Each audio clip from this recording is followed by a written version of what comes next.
This is the School Success Podcast, a podcast for school leaders to learn from other school leaders what's working and what's not, and to get inspiration and encouragement, as well as strategies to grow school enrollment, connect with families, retain teachers, recruit teachers, and everything in between. You guys are heroes, and I cannot thank you enough for pouring into this next generation that's coming behind us. My goal is you will take at least one thing away from every episode that you can take back to your school to make it better than it is right now. Please enjoy the School Success Podcast. This podcast is brought to you by the Herzog Foundation. Time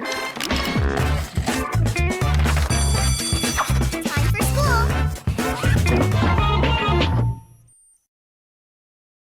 Hey, School Success Makers. Welcome to another edition of the School Success Podcast. I'm your host, Mitchell Slater, and I'm joined by two new friends out of the great state of Pennsylvania. We got Matt Buckwalter and Michele Mabus, and Matt is the head of school, and Michele is the director of internships at Linville Hill Christian School in Lancaster County, Pennsylvania. Whew, what a mouthful. I got it all done, man. Hoy. So super stoked to have you guys on to today's episode. We talked, probably about a month or so ago, maybe a little longer than that. And I love what you guys are doing. Now, granted, I do say this about a lot of schools that I interview, but there is something specific you guys are doing that I'm a huge fan of, that I know we're going to dive into that and some other things on today's episode. But I'm super thankful that you guys are taking time out of the busy school day to hop on and talk about what you guys are doing. And we're going to have some fun doing it. So before we do all that, I always pass it off to the guests to introduce themselves. And we have two joining us today at the same time, which we've only done, I think it's been 3 or 4 times ever in these 200 episodes that we've done. So this will be also a little bit more fun today. So Matt and Michele, welcome to the podcast today. Thank you so much. Yeah, it's great to be here. You know, we love what God's doing in our school. We feel so fortunate to be a part of this amazing community. And for me, my wife and I, we have 7 kids, and we're passionate about young people and helping them find a way to discover God's purpose for them, whether it's my own kids or other kids. Michele's the same. So we get to work together at this. It's just awesome. Yeah, it's great. I echo what Matt's saying. I have the fortune of my husband working here as well as a teacher, and it's incredible to get the opportunity to run alongside these kids and families and really just watch all the things that God's doing in and through our school and their lives. So it's a privilege to be here. Thanks. Love it. Well, before we jump into all things what you guys are doing, I start with the same question for everybody, and we'll see. I'm going to ask it, and you each can answer. But let's see if you guys could actually agree on the same thing for this answer. We'll see. So the question is this that everybody gets: if I was to visit you guys in Lancaster County, Pennsylvania, what would you say, Mitchell? You need to eat this and do this to experience Lancaster County, Pennsylvania. Yeah. Ooh. We say 2 things. One, first of all, you're coming to Amish country. Okay. So you're going to, for instance, on Tuesdays, like today's a Tuesday when we're doing the recording, our commute changes because there are a multitude of buggies on the roads on Tuesdays and Thursdays in November because it's Amish wedding season. That's literally when they get married, is Tuesdays and Thursdays in November. So you might have to dodge some traffic, plan accordingly if you're here on a Tuesday and Thursday in November. But you're going to want to eat the biggest smorgasbord I think the nation. Shady Maple is here. If you just want a handheld, a great burger, Cavalier is the best burgers around. You got to eat those. But you should take a ride on one of the, I think, few operating steam locomotives, which is about 10 minutes from here, the Strasburg Railroad. You can get on a ride on it just like you would have in Civil War era and just get behind that locomotive. It's steaming. You're going through Amish farmland. It's a beautiful way to come and see a little bit of Lancaster County. I love it. Michele, are you in agreement with that, or is there something else you would say I should do? I agree with those things because I definitely was on my drive this morning. That was the first thing that came to mind. I was definitely thinking about all the buggies that I was passing. But I would put an emphasis on the Shady Maple buffet and the wet bottom shoe fly pie. Gotta have wet bottom shoe fly pie. Only thing I missed. Okay, man. All right. Well, you guys are in agreement. So it sounds like it's definitely a go for that. I'm trying to think if I've ever been to Pennsylvania. I don't think I've actually ever been to Pennsylvania before. Oh, well, we invite you to come for a visit, hang out with us. All right. That sounds like a I love food. I love experiencing places through their food. So that sounds like a winner chicken dinner right there. So it's good. Well, as we dive in today, let's give everybody a little bit of background on your school first and foremost. And I know we have some content and some specific questions that we're going to dive into about the school, but let's start there. Yeah. School was started in 1944 by Beachy Amish families, which is conservative men. So if you're visualizing that, it would be like a cape dress, long plain dress. The men are wearing black pants and suspenders and dressed very conservatively. The wives are going to wear a head covering, and they're not Amish. They would drive cars. But 1944, these families, along with Amish families, were all in public schools in this area. And a group of about 6 families began to dream about what would it look like to start a school where devotion to Jesus could be the center of the school. They started praying. About 6 months later, one of the one-room schoolhouses in this region went up for sale. $700. They bought it at auction, and Linville Hill, what was then called Mennonite School, was born. And so we've been in existence since 1944. The huge bulk of our 81 years has been as a K-8 school. However, in 2016, there was a vision to step out from that and try to provide something that matched in spirit what we were doing K-8. And so at that point, 2016, we launched our high school with, as we'll talk about later, with an internship focus. But that's kind of the background of the school, currently serving 215 families, about 450 students here in Lancaster County. I love it. Well, I have to ask, this, you had that one room schoolhouse, $700 back then. Is it still there, and is it still around? We sold that in 2004 to help fund what was a new middle school at that point. So we're actually located on 2 campuses. K-5 is located up on the hill right across from that one room schoolhouse, which is now an Amish workshop. And then the other campus is here in Gap, and we're in a mixed use building. There's a chiropractor, a public library, wealth management advisor, a cafe, and some other things in the building that we're in, along with about 220 students on this campus. So. That's awesome. Well, I mean, think about how little of families you would have if they all had 7 kids like you, Matt. I mean, it would just be like 550 families to make up the whole school, right? You know, exactly. We are. You'll find we're a nod and a throwback in a lot of ways. Even our middle school is in a repurposed dairy barn, and so the ladders and the hay mow and stuff are still there. And we believe it helps us stay connected to who we were. We're going someplace different, but remembering who we were is really important to this community, particularly. I love that. What makes you guys unique? I know obviously you guys are doing some things that are a little different that I think are really cool, but for those listening, obviously they've never heard of you guys before, don't know what you're doing. What makes you guys specifically unique? And that could be the K-8. I know we're going to talk about high school, but is there something specific on the K-8 side? One of the things that's just interesting about our population, from my perspective, is the last 7 years or so, somewhere between 8 to 10% of our kids have been adopted.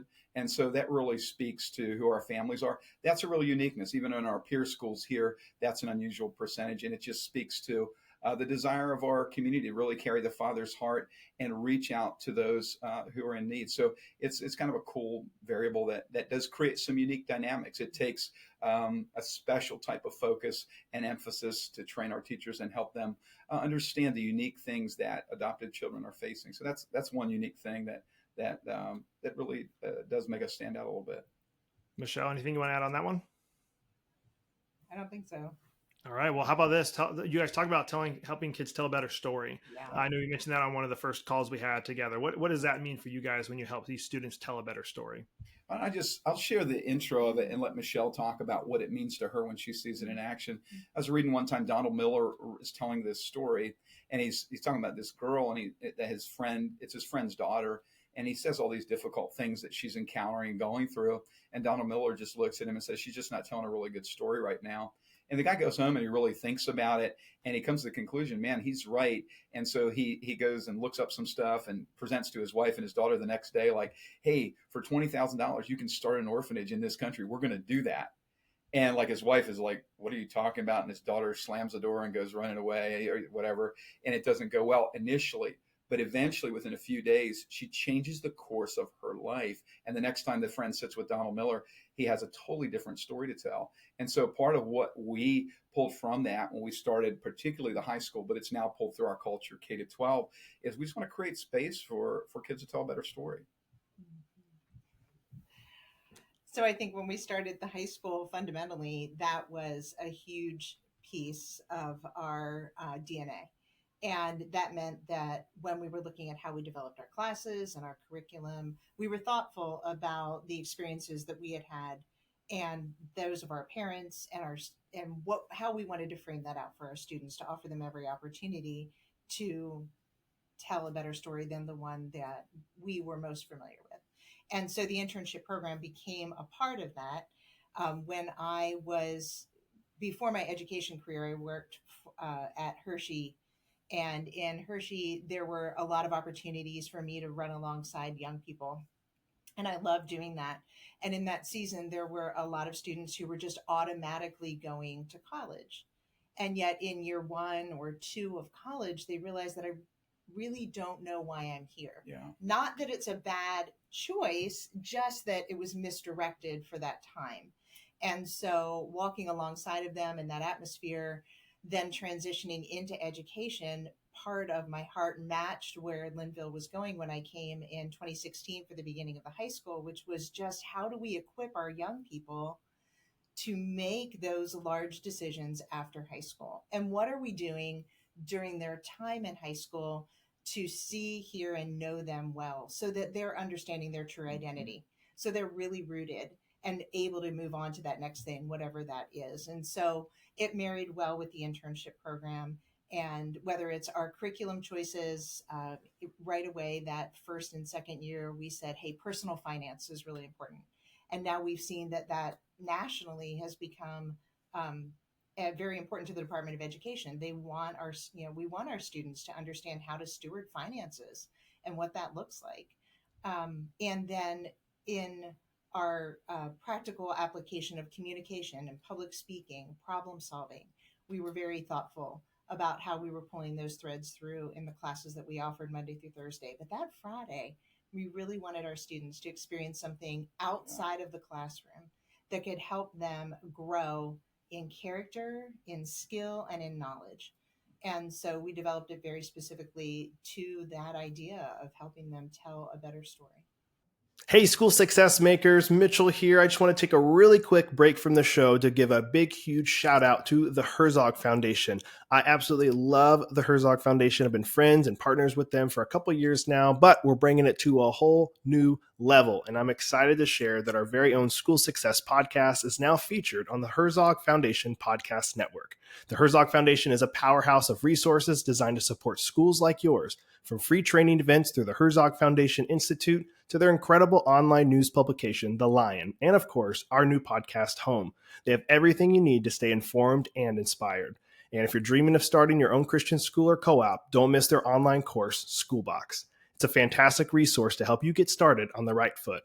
At School Success, we're proud to partner with the Herzog Foundation to bring you these valuable tools and insights. So visit herzogfoundation.com to explore all they have to offer. Trust me, you won't want to miss out on these amazing opportunities for growth and success. And I love all the people over there, and I know you guys will too. So please go check them out, and you won't be disappointed. Now, back to the show. I love that. So I love that one did a survey, which a lot of schools do surveys, but like, what do they do with that survey? You actually did something with the survey, so that's great. Paid for the survey, and you were like, oh, they actually want this, and then you dove into it. And I love that you're adding into this internship program, like of what you guys are doing. For those that are listening, because I obviously know what you guys are doing with this, those are listening going, okay, they're doing the internship program. What exactly is that? Like, what are you guys doing with this program? What does it look like today? Mm-hmm. Michelle, take it away. Wow. All right. So it's specific to our high school. If you come to Linville Hill and you're a student 9th through 12th grade, your first semester of 9th grade, you'll have an opportunity to really train and prepare for the rest of your high school internship program. And in the fall, we dedicate those Fridays to the morning. Our students are going by bus to a retirement community where they are interviewing residents and writing the story of that resident, which then they'll then give to the family. And so in this program, we really feel like there's a lot of collaboration. We're asking them to think critically, to build good questions, and to be able to communicate. So some of those soft skills that Matt was talking about eye contact and smiling, listening, continuing in conversation. And so they're practically doing that in the morning and then gifting the family the story of this person which we really love. It also allows them opportunity to think critically about things that they may be learning in history class, things that they are learning in their language arts classes. So it's a very cross collaborative morning. And then in the afternoon, they are reading buddies for our elementary school. And so our high school ninth grade students will read stories, age appropriate stories to kindergarten through second grade students and start building relationships in that way. And so intergenerationally, they're seeing in the morning the older generation, and in the afternoon, they're extending their leadership to the younger ones in our school. And then on 5 Fridays in the fall, they do a job shadow, and that's a full day job shadow where they and their parents get to choose, hey, what are the areas that you're really interested in? What are some things that just bring life to you? And they set those 5 up and they go out for the day, and they have questions, they interview different employers, and they just experience what it's like. It's like a day in the life of those different industries.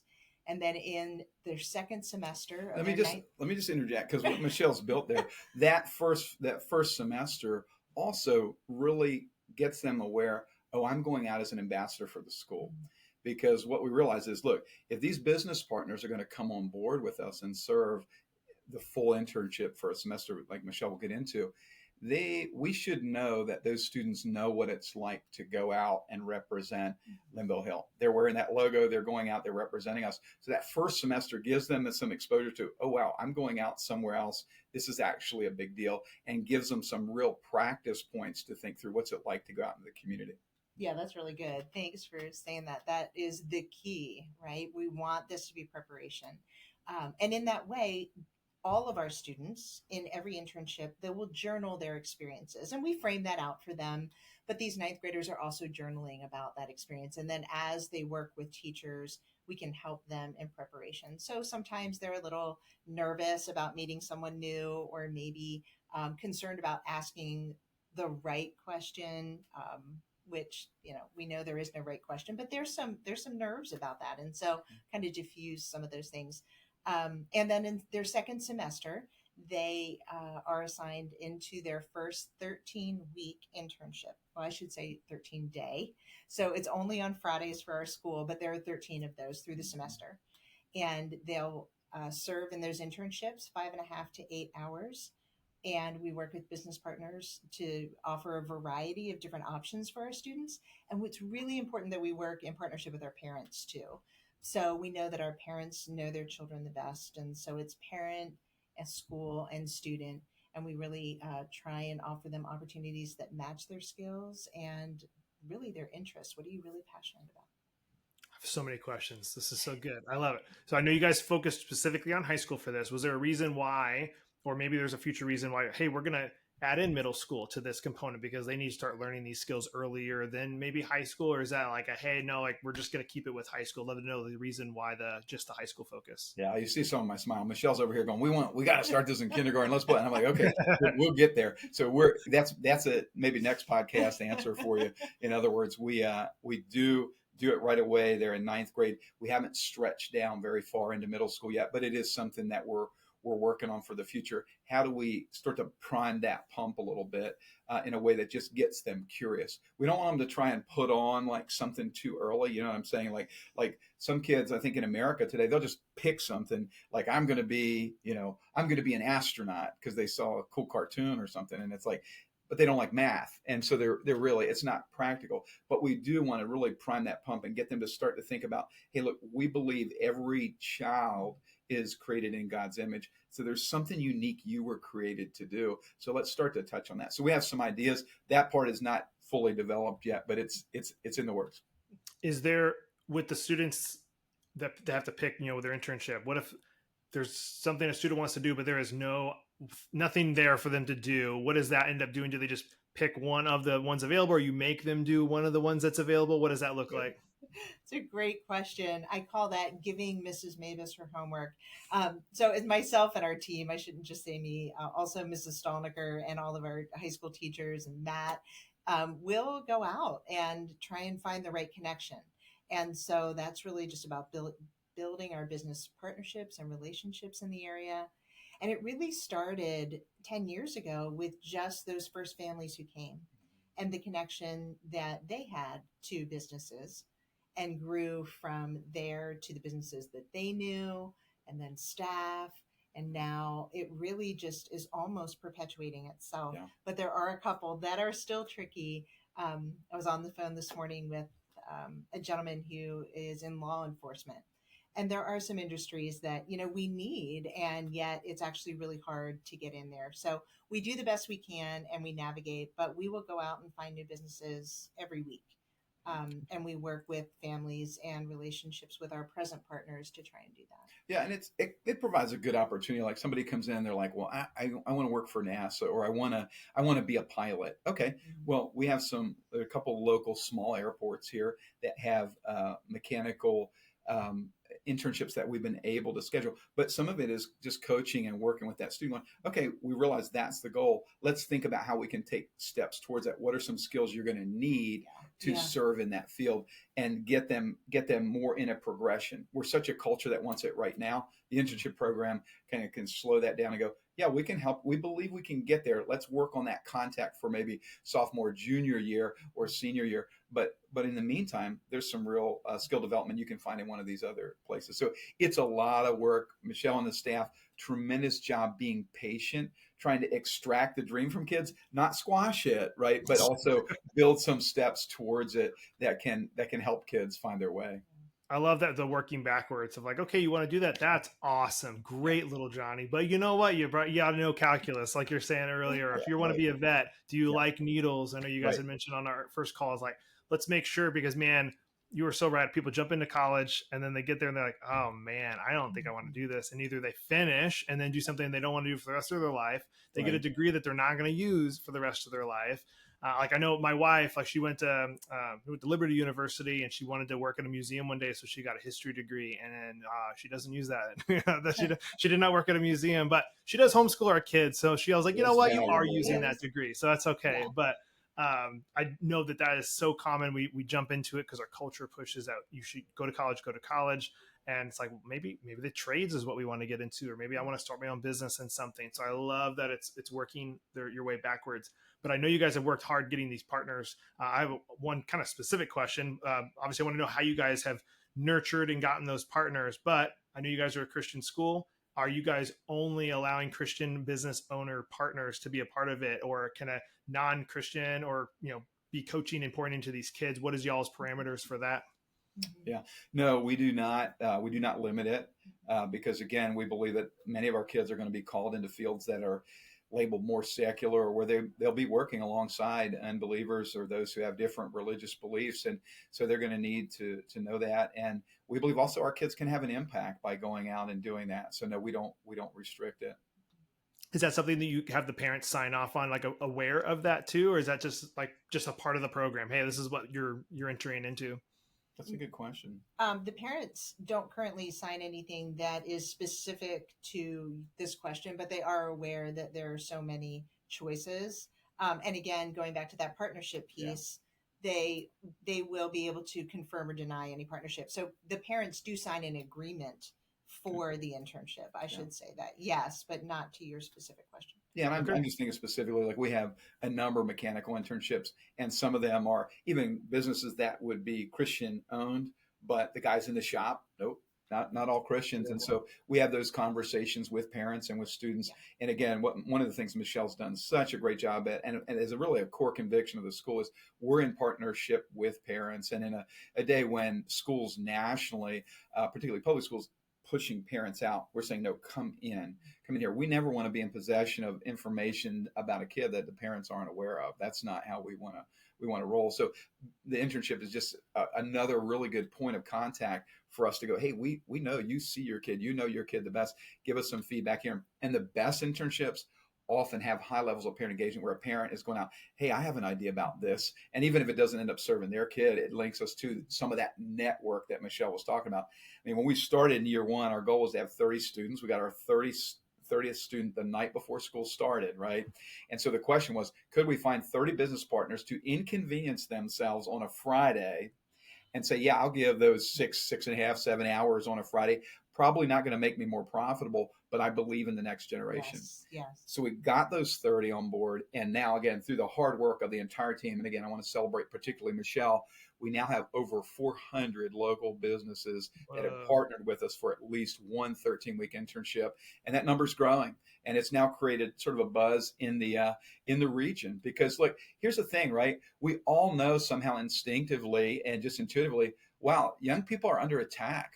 Okay. And they're drifting a certain direction without a lot of shepherding from the generations that have gone before them. And people, I think, somehow want to get involved in that, but they don't know how.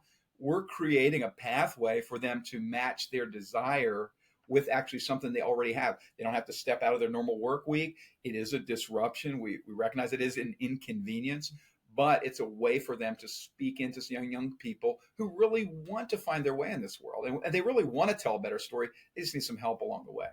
Yeah, that's absolutely what I hear all the time. I mean, as people, it doesn't matter where we come from. We want our lives to make a difference. That's right.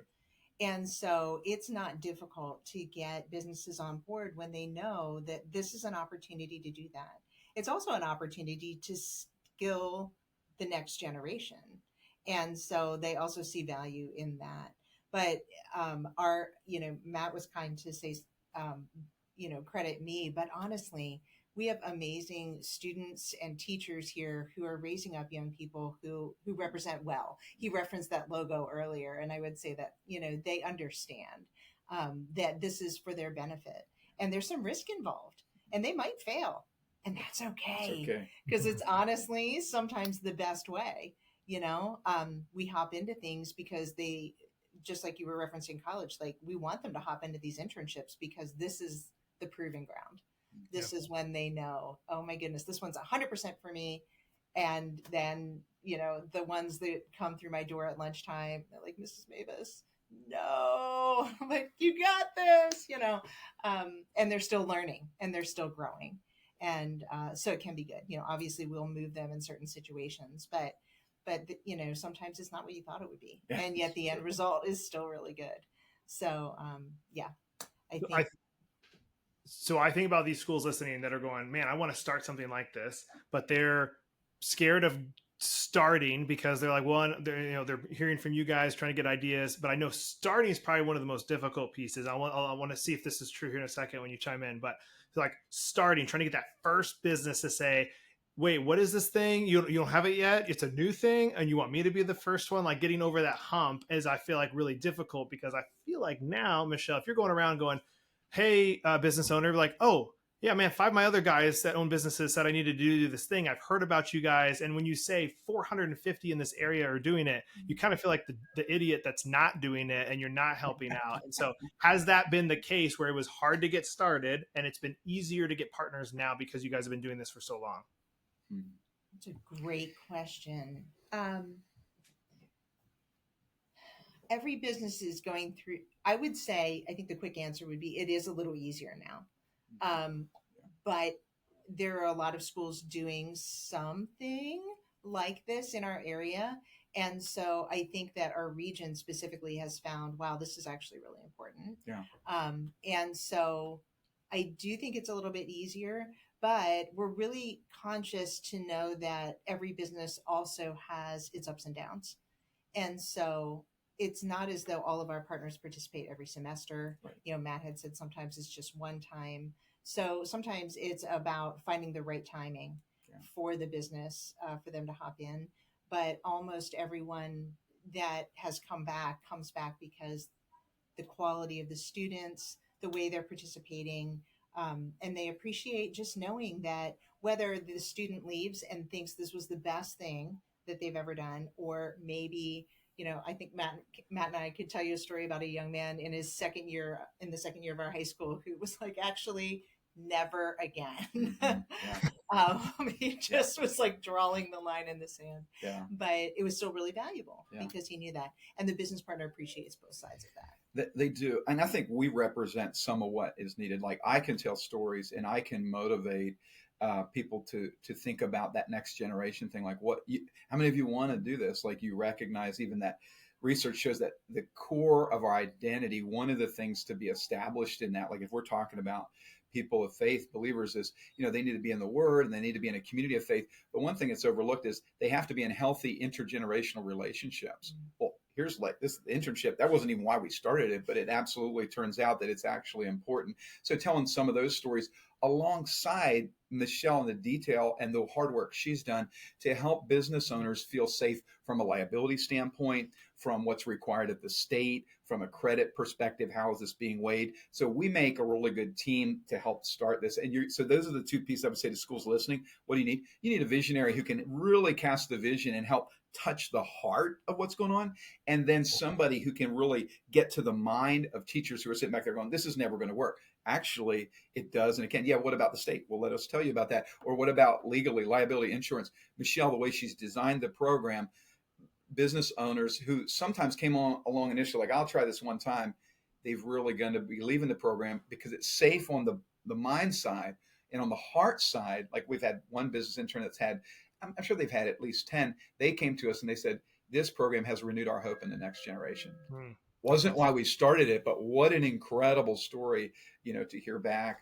I'm thinking of some of the student experiences, like, because the kids, they want to be rock stars or they want to do the flamboyant thing. On the way, you got to serve. So I'm thinking about a student, his sophomore year, he's here and he's like, he ended up in a farmer's market atmosphere where he's working, selling sausage sandwiches. And his job was to basically prepare the sausage, and he hated it. And he came to us, he's like, I want to quit. And we're like, that's not what we do, because we got a business partner on board. Now you got to stay and play this out. So he pushed through it. And I remember at his presentation at the close of the semester, he's like, I hated it. I hated this internship. He said, I squeezed the fat out of 740 pounds of sausage. It's hilarious. We're just listening. And he goes, you know what? I wanted to quit. He said, the final day, I kind of came to peace with it. I just enjoyed it. And I realized I've learned so much through this. That's a huge win. I doubt if he's selling sausage sandwiches today. Matter of fact, I know he's not. He's now a diesel mechanic. But along the way, that was valuable for him to do something he didn't want to do. You're married. We're married. We know in marriage, you got to do things you don't want to do. You're going to be a parent. The internship program, though that's not what we started it, can also, do those things. So it's just been a wild open door for both the students and the internship partners, those business partners that have come along board. Hey, I just want to take a really quick break from the podcast to highlight one of our amazing partners and sponsors, ClassReach. If you're a new school administrator or founder and are struggling to keep up with all the hassles of planting a new school, like collecting tuition, communicating with parents, or handling student data, then you need ClassReach. ClassReach is the all-in-one software that helps with everything from admissions and tuition to classroom management and parent communications. Sign up for a free consultation with one of their school specialists and see how ClassReach can help your school grow today. You guys can check them out online, classreach.com. They are a kingdom-minded company, and I love their leadership team there. I've become friends with a lot of them. They truly are a great company. I support them, and I love them, and you guys will love them too. Check them out at classreach.com. Now, back to the show. What's been the most popular over these years that we say, man, the kids want to do this one the most, or we have this many people willing to help? Like, there's got to be one that comes up more often than not. They're like, man, they all want to be diesel mechanics, or they all want to, do this one. Is there one that kind of stands out over another?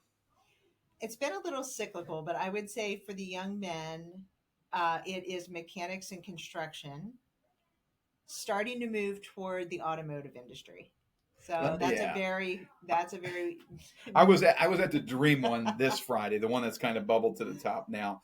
And so you talk about, like, when I was growing up in the 80s and 90s, if you had a Porsche, man, a 911 or a 944, that was the pinnacle. None of us did. We would always dream about it. So these guys work for a place called Sanctuary Speed that restores these 1980s and 90s Porsches.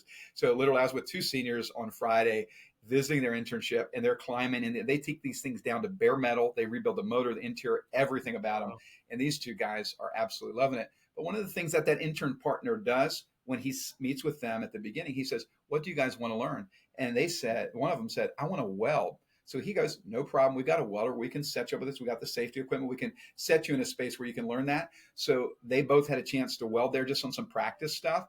Now, one of them last semester here as a senior, he's going to an exclusively a welding internship where he'll learn to do that. So I think that's probably true along the guy's side, that automotive stuff, some of the trades, they're starting to awaken to it. And nationally, we know the trades are very old in terms of that people are aging out. There's a great need for that. So we're really excited that there's some interest in those kind of things like welding, like electrical work, like HVAC, which aren't like necessarily the most sexy jobs, right? Like people are saying, I want to be an HVAC tech, but we have students that are getting in it and they're realizing, you know what, this is a good way to make a living, to provide for my family, and it's a need that's not going away. Yep. Yeah, they make good money in those trades. That's I think when they see that, they'll go, "Oh, I like this. This is cool." So, what about the ladies? Is there one that's they're more interested in than others? So the ladies right now there is always a lot of interest in food service and barista. There is also a really big push right now for the health and medical industry. So whether that's health and nutrition, nursing, physical therapy, those kind of occupations, there seems to be a big push. Yeah.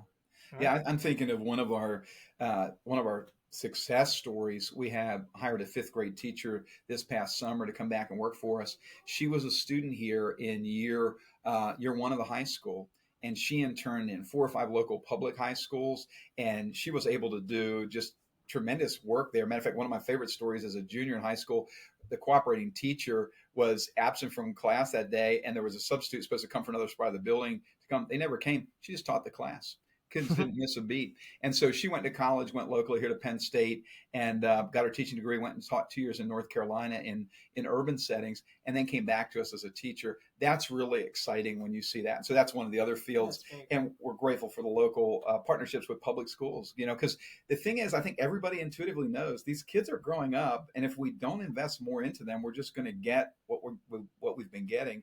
And most people go, I believe there has to be more than that. I agree. I would love to see too here. Is there any student in all the 10 years, anybody want to be like, I want to be a pastor? And is anybody internship at a church? Does that happen in the last 10 years? Mm-hmm. Yeah, definitely. We've had a few students intern at churches for pastoral work, youth ministry, and worship leading. Yeah. So that has happened. Yeah, and it's exciting to watch because they get what we really want is here. They're not just working with you. We want them to hear your story. Because again, coming back to that theme of helping our students tell a better story, if they know your story, most kids think that everybody had it figured out at 15, 16, 17. And while there are those unique people that knew in second grade they were going to be a teacher and they end up doing that, probably it's much more likely that, we go on this series of twists and turns, and on the way, God brings out who we are. So the students, particularly that are interested in ministry, they get to hear that from those, whether it's a worship leader, youth pastor, or pastor, prayer leaders that they're working with. But there's definitely been interest in that. Yeah. In the 10 years, Matt, has any of the students gone, Matt, I want to have your job? Has anybody said it? I don't know if I've had anybody say that exactly, but I've had 2 or 3 interns work with me, and I just bring them right in, roll up my sleeve, just take them right with me, and I bring them into what's it like to be a dad? Because they're thinking about a job, but how does this go alongside your family? What's the cost of that, and what does that look like as well? So nobody's came gunning for my job just yet, but look, I'm getting to the spot where I'm like, I might need to identify somebody and start to intentionally shepherd them into this role. Love it. Well, I know we have a few minutes left. I'll give you guys the option here if you want to share any more wins from the students, or I know you guys had 5 pillars that you guys have at your school. I know we've had really good discussion so far, but do you guys want to touch on those or just share some more wins to close us out? What would you guys like to do? Where you have a student you want to get out there? I would, I would probably talk about a senior student that I have right now that's just flourishing. And he started really unclear about the pathway. He thought that he might be an author. He knew that he loved writing. And so he tried a variety of internships. And then in his 11th grade year, he tried content writing for marketing. Something kind of turned his head toward marketing and was like, you know what? I might love that. And he just disliked it a lot. And yet there was an opportunity within that internship to do some film editing and shooting for their social media. And that really interested him. Mm-hmm. And now in this final senior year of his high school career, he has found his niche and he is doing filming, he is doing editing, he is 100% alive and hopes to continue to do this. And so that's just one of the stories of the progression that we see. But I'm really excited about him. I just got off the phone with his current internship supervisor, and he just can't say enough good things about this young man and the skill set that he's growing in, because he is so full of life when he's in his internship. He's willing to take risks. He's willing to try things. Yeah. He's willing to keep learning, and he's motivated to do that. And so I think he has a really bright future. But I think that London would be one example of somebody who's really just found his way through the internship program. Yeah, and I'll tell a story too. I'll go back a little bit and talk about a 2020 high school graduate. And this is my son, and he's different than me, right? Like, and I'll give you an example. He's interested in medicine and stuff, and I lead the world like passing out. Like I could tell you 5 or 6 stories where I've passed out publicly over blood and issues. And so he wants to go in medicine. It's like, okay, what's this going to look like? He was a student in year 1 of the high school, and so he started on this track of doing some medical internships. In his, I believe it was his junior year, he interned at a place called Lancaster Cancer Center that he was interested in because his grandmother went there when she was receiving treatment for cancer before she passed away. So we knew one of the nurses there, reached out. They were like, yeah, we're open to doing this. He did that, and he graduated, went to Temple University, majored in biology, and then got married in his gaps between getting an undergrad and going to med school. And in that time, he's needed a job while he's applying to med schools. And he reached back out to Lancaster Cancer Center, where he's now working. And this is kind of that network that happens. And so now that Dr. DeGreen at Lancaster Cancer Center has become a primary voice on these applications to med school. It's a huge advantage for a student who otherwise is moving towards a really big challenge of a med school. And this guy's not only helping him navigate it, but he's become really a cheerleader along the way. And we just love those kind of stories. I love it. I know you guys could share probably hundreds more, because I know you guys have been doing this for a decade, but let's do this for closing out. I ask everybody the same question to close this out. So each of you can answer this one. But if you were to share one final piece of just advice for the school leaders that are listening, what would that one piece of advice be? I'll let you go first. Okay. Thanks. I think from my experience, I can get caught up in there's so many things about a school day, right? All the things that we need to do. And what I've noticed is slow down and take the time that might not seem practical to take to see every student in your classroom and get to an opportunity where you can ask some real key questions and learn a little bit more about who they are on the inside. And I just know that sometimes we just don't, it feels like you don't have time in your day to do that. But when we can find those pockets to slow down, it's really valuable. And I know the people who've spoken to my life, we're educators, and we have a real privilege in the role that we're in to be able to do that for these kids. Yeah. I see you. I know you. You matter. You know, they tell them that. For me, I think I would say, look, it can sound like you're like 400 businesses. Wow, you guys, that's amazing. Look, we got there day by day, and all we did, we took a little seed vision that we believed was God, and we just kind of stepped out with it. And I mean, the kids in our country, the kids in our nation, the kids of this world are on his heart, man. And so if you have an idea about how to serve them, take a step. He will attract to you the resources that you need. We could just tell story after story of how he's done it, whether it's finances, staff, business interns. It's just been remarkable. So my thing is, go for it. You know, go do that thing. Take that thing. Step out. The worst thing that's going to happen is you're going to fall flat and learn a bunch from it, and then you get up and do it again. But just go for it. Love it, man. Guys, thank you both so much for taking time out of your day during the middle of the school day to hop on and share with our listeners about what you guys are doing there in Pennsylvania. I love what you guys are doing. Wishing you nothing but the best as you continue to do it in the coming years. And hopefully I'll come over there and visit. We'll get some food and we'll go have some fun together. And but thank you guys. Appreciate you. Come on. We appreciate you too. Maybe we can even get you a buggy ride. Yes. I'm already married though, so I won't be a part of I won't be getting married on the buggy like all the others, you know. Thank you guys. All right. Thank you. Well, another huge shout out and a thank you to our guests for taking time and being on the podcast today. I love the people that I get to interview in this podcast. And as always, I'm hoping you guys are able to take at least one thing away from today's episode that you can take back to your school to make it better than it is right now. Before you guys go, I do want to make sure you are aware of our 3 free resources available here at School Success. And the first one is, of course, the podcast that you're listening to right now. We are dropping weekly episodes every single Monday morning. We want to make sure you guys aren't missing out. So if you haven't subscribed, please subscribe. And if you haven't left a 5-star review, we would love a 5-star review as well. The second one is on our website, schoolsuccessmakers.com. In the top right-hand corner is a button, School Success Report. You just click that and sign up for that. We send it directly to your inbox every single week. It's full of different articles our team has either found or written to help you, the school leader, be more successful. And last but not least is our free Facebook community called School Success Makers. It's an awesome place. I'm personally in there. I'd love to see you in there as well. Get some good community around you, ask questions, and just have some fun. So make sure you are joining our free Facebook community. We'd love to see you in there. All right, guys. Well, that's it for today. We'll be back here next week with another awesome guest as usual on the School Success Podcast. We'll see you then. The views and opinions expressed in this program are those of the speakers and do not necessarily reflect the views or positions of the Herzog Foundation.